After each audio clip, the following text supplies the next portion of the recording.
artist has to do even to keep up with the industry. You got to continue reinventing yourself, and constantly just being aware of what's going on. You know, that's all. Stay aware. How do you keep reinventing yourself? How do you stay aware of what's going on? You know, one way of when we're creating a routine or just working on like projects, we find inspiration from whatever, you know, television. I don't really watch a lot of television, but I find inspiration from, you know, maybe a movie or something, or maybe a routine that we've done before. Sometimes I have to go back to our catalog, as I like to say, yes, sir. to find out what we did here that worked. You know what I mean? Why did that work so well? And or like I said, you know, just getting in the routine and working with young people. Because young people are inspiring me because they're the truth. They're just so young and they got all this energy. And just working with them in the dance studio, it's amazing how we create routines, because off of their young energy, here's me and Craig's old wisdoms and experiences.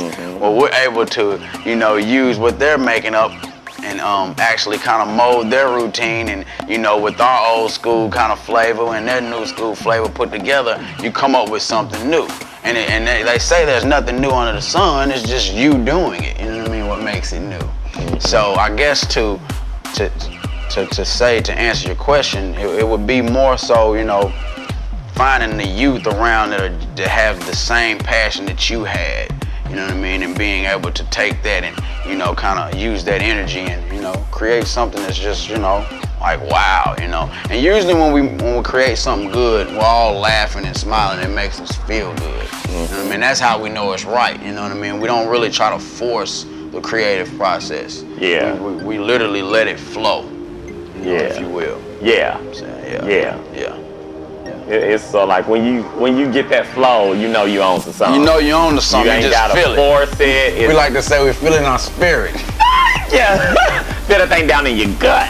Right. Feel it deep. Yeah. So, greatest triumph so far, Todd? Triumph.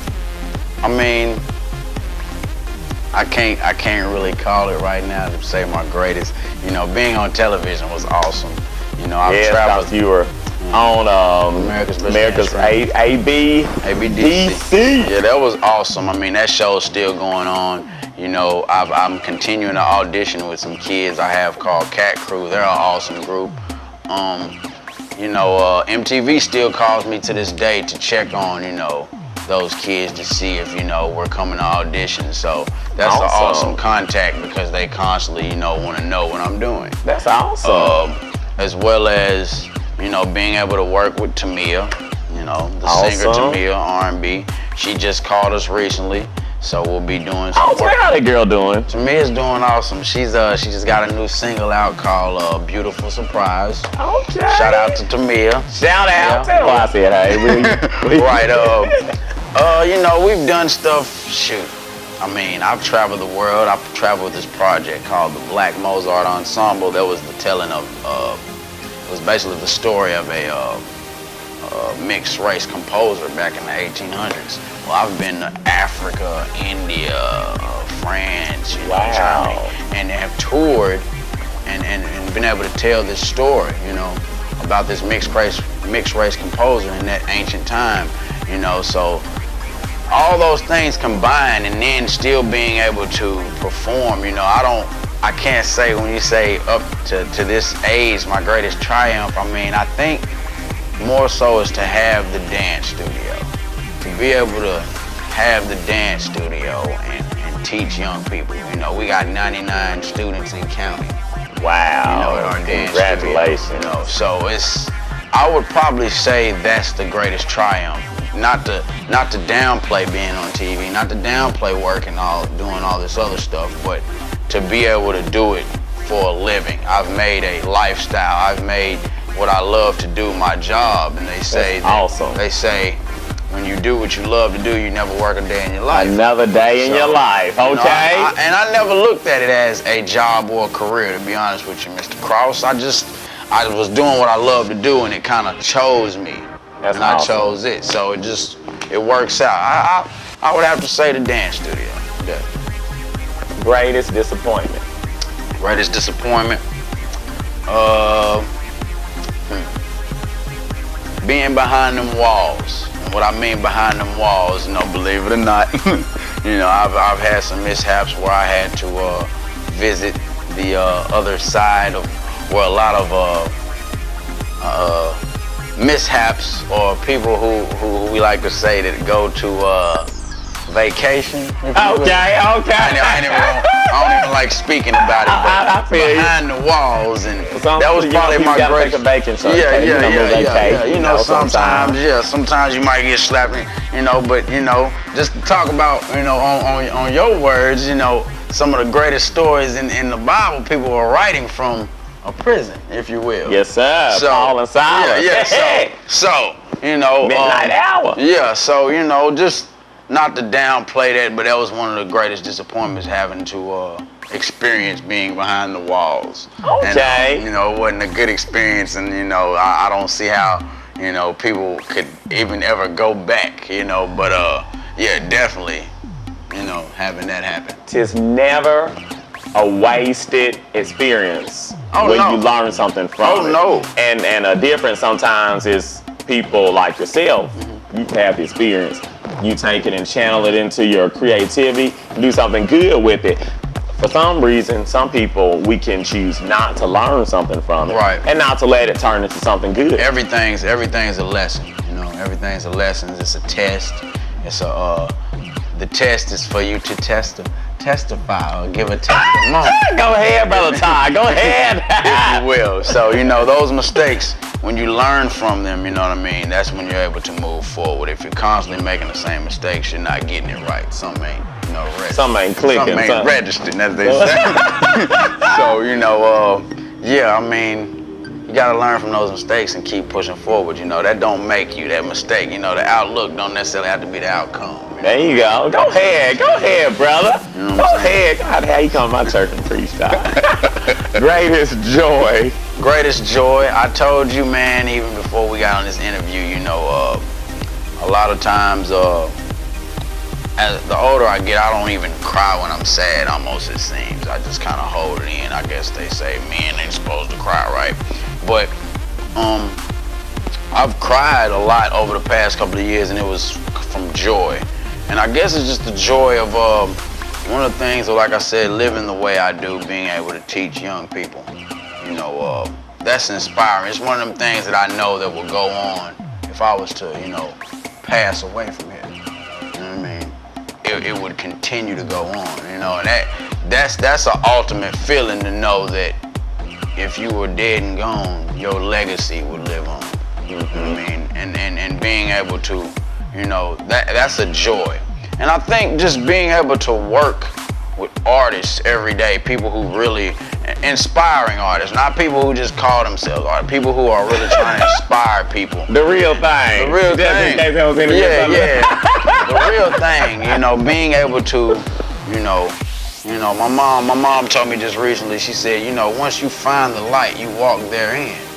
And she was basically saying, that you found something that's your niche. You found what you love to do, and that's the greatest joy, of being able to wake up, because the problems are gonna come, but it's not necessarily how, the problems, it's how you react to them, you know what I mean? And it's just, that's the greatest joy, to be able to do what I love to do, and not, answer, like being my own boss. I don't have to answer anybody, you know what I mean?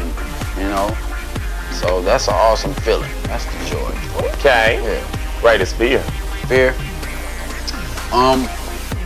Greatest fear. I get nervous, I guess, anytime I'm about to go on stage. I can't say I'm afraid to,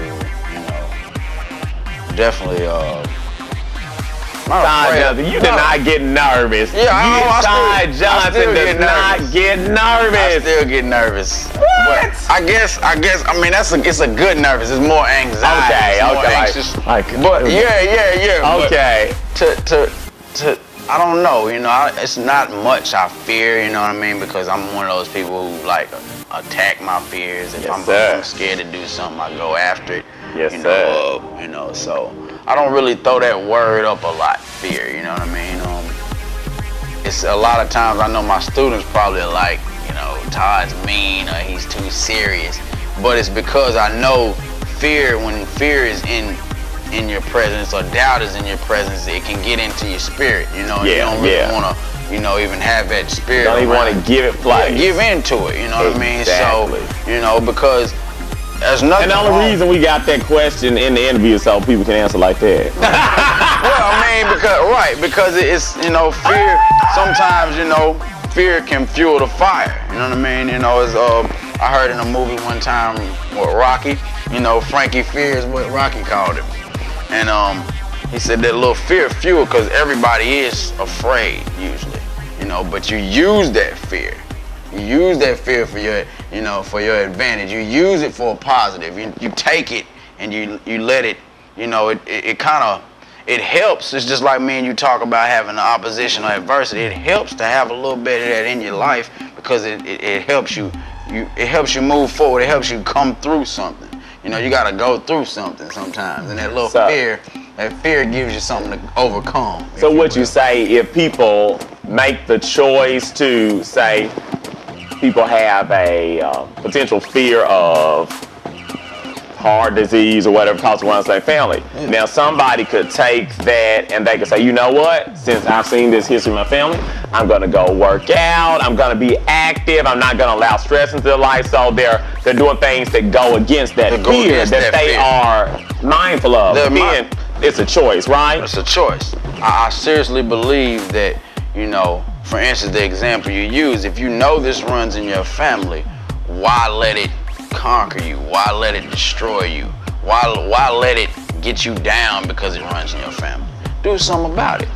You know what I mean? Exactly. And, you know, and overcome that fear. Because like you said, that fear is just put there for you to step over it anyway. You know what I mean? Yes, sir. Yes, sir. So I said, no, man. You know what I mean? No, man. All right. What characteristics, Todd, do you desire in a friend? Because people go watch it and say, I want to be his friend. Well, you know, I can count my friends on one hand almost. So that's, you know, I got a lot of associates. You know what I mean? But friends, you know, you want somebody that's loving. You want somebody that you can trust. You know what I'm saying? You want somebody reliable. You know what I mean? You know. It's, you know, caring people around you, loving people around you, people that's going in the same direction as you. You know, and not to say that I don't have friends that are, you know, down and out or anything. It's just, you know, if they are down and out, I want them to know that they can call on me to help them. You know what I mean? So I don't want people that are fair weather friends, if you will. You know, it's only around when, you know, things are going good. You know, if you, as I've been reading on Facebook, you know, if you're not around during my struggle, you know, don't expect to be around during my success.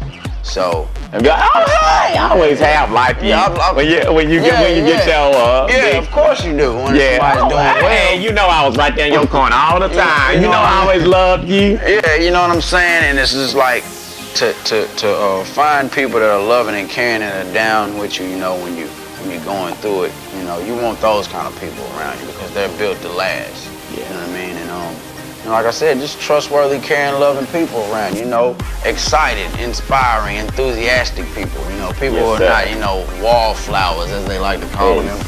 You know, they, you know, you want to be loyal people. Yeah, loyal people. Because loyal people aren't people that just, and you know, this was a recent Facebook status post I put up there, but loyal people, Todd, aren't just the people that are looking for the newest big person or thing to entertain me. Right. That's what disloyal people is like. Entertain me. Okay, something new up here, entertain me. Somebody new up here, entertain me. Jumping around. When you're loyal, then you realize I'm a gift. Right. And simply by me being present here with my brother through trials, tribulations, triumphs, that's what loyalty does. Yeah. Loyalty is just